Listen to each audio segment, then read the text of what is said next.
teman-teman, selamat pagi.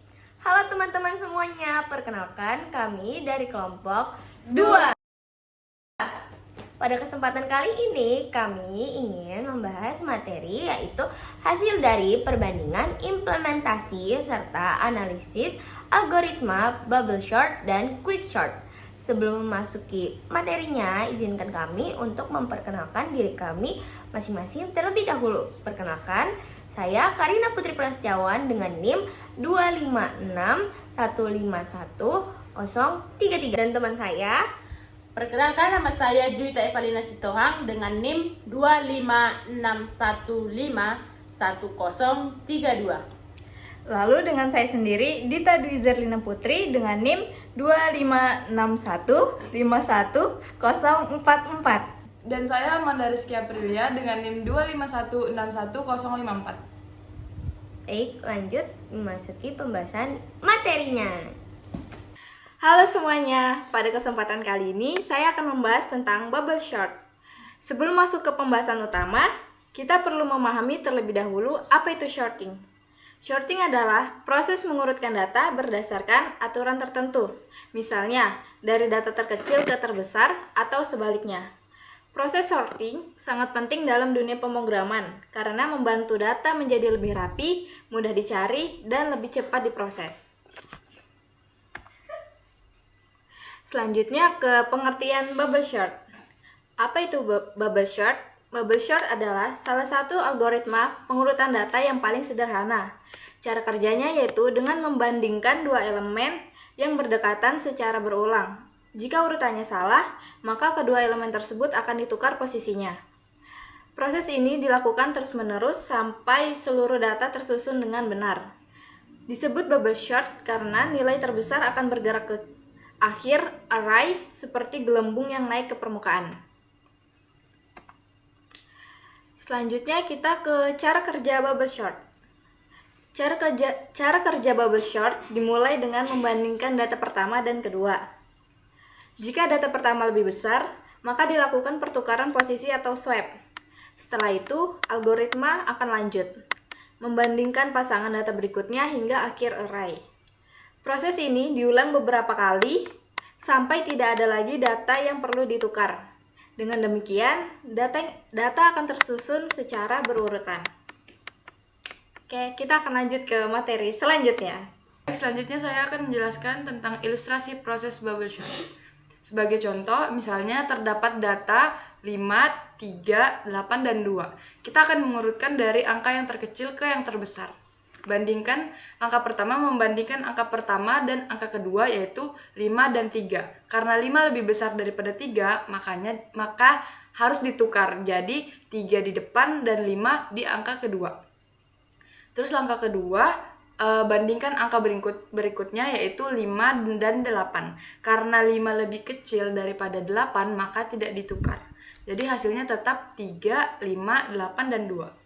Terus langkah ketiga, membandingkan angka 8 dan angka 2. Karena lebih besar dari 2, maka ditukar. Jadi hasil akhir pada putaran pertama yaitu 3, 5, 2, dan 8. Terus lanjut ke putaran kedua. Langkah pertama, membandingkan 3 dan 5. Karena 3 lebih kecil daripada 5, maka tidak ditukar. Jadi hasilnya 3, 5, 2, dan 8. Terus langkah kedua, bandingkan 5 dan 2. Karena 5 lebih besar daripada 2, maka ditukar. Jadi hasil akhir putaran kedua yaitu 3, 2, 5, dan 8. Sekarang angka kelima sudah berada pada posisi yang benar. Lanjut kita ke putaran yang ketiga. Langkah pertama, bandingkan 3 dan 2. Karena 3 lebih besar daripada 2, maka ditukar. Hasil akhir putaran ketiga yaitu 2, 3, 5, dan 8. Hasil akhir dari semua putaran yaitu data berhasil diurutkan dari yang terkecil hingga yang terbesar.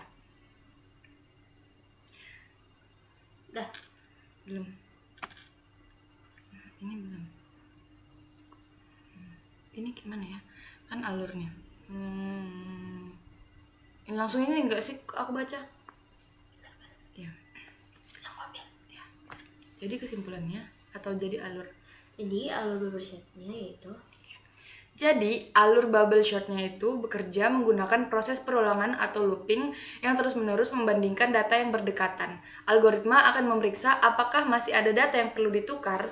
Jika masih ada, proses akan terus diulang kembali. Ketika tidak ada lagi pertukaran data, berarti seluruh data sudah terurut dan proses sorting selesai dilakukan. Selanjutnya, kompleksitas waktu. Bubble sort memiliki kompleksitas waktu yang cukup besar. Ada O atau N kuadrat. Kompleksitas tersebut menunjukkan bahwa waktu proses akan meningkat sangat cepat ketika jumlah data semakin banyak. Namun, jika data sudah terurut sebelumnya, maka bubble sort dapat bekerja lebih cepat dengan kompleksitas O atau N. Karena itu, bubble sort kurang efisien untuk data yang berukuran besar. Halo semuanya, di video ini saya akan menjelaskan implementasi algoritma bubble sort menggunakan bahasa pemrograman Python, sekaligus melihat grafik analisis performanya berdasarkan waktu komputasi. Langsung saja kita mulai. Pertama, kita akan mengimport 3 elemen, yaitu time digunakan untuk mengukur waktu eksekusi program, sedangkan random untuk membuat data acak sebagai bahan uji, sedangkan matplotlib untuk digunakan menampilkan grafik hasil analisis performa. Masuk ke definisi bubble sort.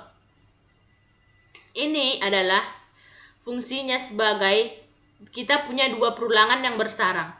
Perulangan luar berjalan sebanyak jumlah elemen, sedangkan perulangan dalam bertugas membandingkan 2 elemen yang berdampingan. Kalau elemen kiri lebih besar dari elemen kanan, maka keduanya ditukar posisi. Proses ini terus berulang sampai elemen tersusun dari yang terkecil sampai yang terbesar. Analoginya seperti gelembung, elemen terbesar akan terus mengapung ke posisi paling akhir di setiap putaran.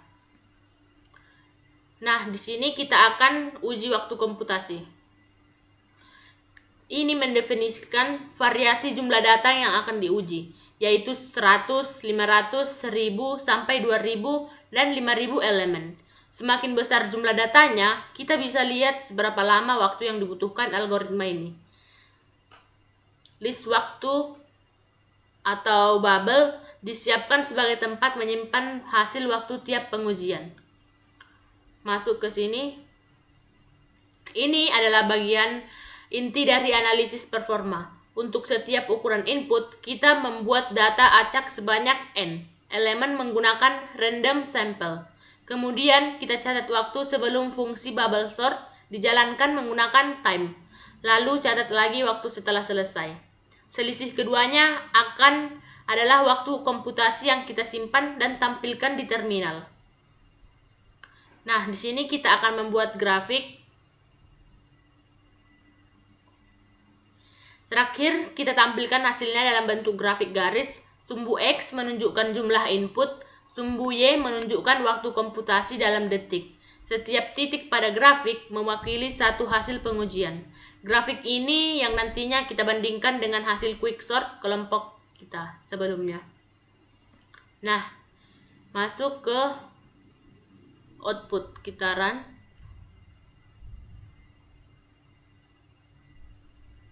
Saya akan menjelaskan outputnya dulu yang di sini sebelum grafiknya. Di sini kita bisa lihat polanya. Semakin banyak jumlah datanya, maka komputasinya meningkat secara drastis.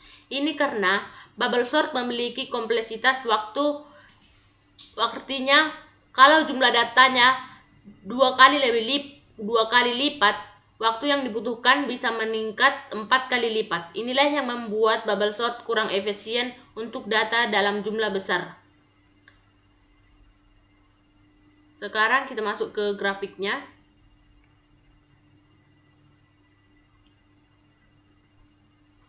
Dari grafik ini, dari yang 1000 dia hanya meningkat sedikit saja. Sedangkan 2000 naik sedikit juga sampai ke 5000. Dia semakin naik daripada jumlah yang 1000. Jadi itulah implementasi dan analisis performa bubble sort menggunakan Python. Kesimpulannya, bubble sort mudah dipahami dan diimplementasikan, namun performanya menurun tajam seiring bertambahnya jumlah data. Sekian dari saya, terima kasih sudah menonton. Oke. Baik teman-teman, selanjutnya kita memasuki perbandingan bubble short dan quick short. Pengertiannya, bubble short, algoritma shorting sederhana yang membandingkan elemen berdekatan lalu menukarnya jika salah urutannya. Dan quick short, yaitu algoritma shorting yang menggunakan metode divide and conquer dengan memilih pivot. Cara kerjanya bubble short yaitu membandingkan data satu persatu secara berulang, sedangkan quick short membagi data menjadi bagian kecil berdasarkan pivot lalu mengurutkannya. Sedangkan metodenya bubble short yaitu penukaran atau swap elemen berdekatan, sedangkan quick short pembagian data dan rekursif. Untuk kompleksitas rata-rata bubble short yaitu O n kuadrat, sedangkan quick short yaitu O n log n. Untuk kecepatan bubble short lebih lambat, sedangkan quick short yaitu lebih cepat. Untuk efisiensi bubble short kurang efisien untuk data besar, sedangkan quick short sangat efisien untuk data yang lebih besar. Lalu jumlah perbandingannya sangat banyak. Kalau quick short lebih sedikit, penggunaan memori bubble short lebih sedikit, sedangkan quick short lebih banyak karena rekursif. Tingkat kesulitannya bubble short lebih mudah dipahami, sedangkan tingkat kesulitannya quick short lebih kompleks. Untuk cocok digunakannya itu bubble short data kecil dan pembelajarannya dasar, sedangkan quick short data besar dan aplikasinya nyata. Lanjut, selanjutnya kita memasuki kelebihan dan kekurangan bubble short dan quick short. Bubble short sendiri kelebihannya yaitu mudah dipahami dan dipelajari, mudah diimplementasikan dalam program, cocok untuk pembelajaran dasar algoritma, tidak membutuhkan memori tambahan yang besar. Sedangkan kelebihannya quick short yaitu proses shorting sangat cepat, efisien untuk data besar, kompleksitas rata-rata lebih baik yaitu O atau n log n. Yang keempat yaitu banyak digunakan pada aplikasi yang nyata. Sedangkan kekurangannya bubble short yaitu yang pertama, proses shorting lambat untuk data besar. Yang kedua, banyak melakukan penukaran atau swap data. Yang ketiga, kurang efisien dibandingkan algoritma lainnya. Yang keempat, kompleksitas waktu tinggi yaitu O atau n kuadrat. Sedangkan quick short kekurangannya yaitu yang pertama, implementasi lebih kompleks. Yang kedua, menggunakan rekursif sehingga lebih sulit dipahami. Yang ketiga, membutuhkan memori tambahan untuk proses rekursif. Yang keempat, work cache dapat mencapai O atau n kuadrat jika pemilihan pivot sangat buruk. Gitu. Lanjut. Selanjutnya ada kesimpulan. Kesimpulannya yaitu bubble short merupakan algoritma shorting yang sederhana dan mudah dipahami sehingga cocok untuk pembelajaran dasar dan pengelolaan data kecil. Namun bubble short kurang efisien untuk data besar karena memiliki kompleksitas waktu yaitu O atau n kuadrat. Sedangkan quick short bekerja menggunakan metode divide and conquer sehingga lebih cepat dan efisien dengan kompleksitas rata-rata yaitu O atau n log n. Oleh karena itu, quick short lebih cocok digunakan untuk pengolahan data dalam jumlah besar, sementara bubble short lebih cocok untuk pembelajaran dasar algoritma shorting. Sekian, terima kasih. Baik, sekian pemaparan materi dari kelompok 2. Mohon maaf jika ada kesalahan kata, kami akhiri. Wassalamualaikum warahmatullahi wabarakatuh. Bye bye guys. Sampai jumpa di video kita selanjutnya.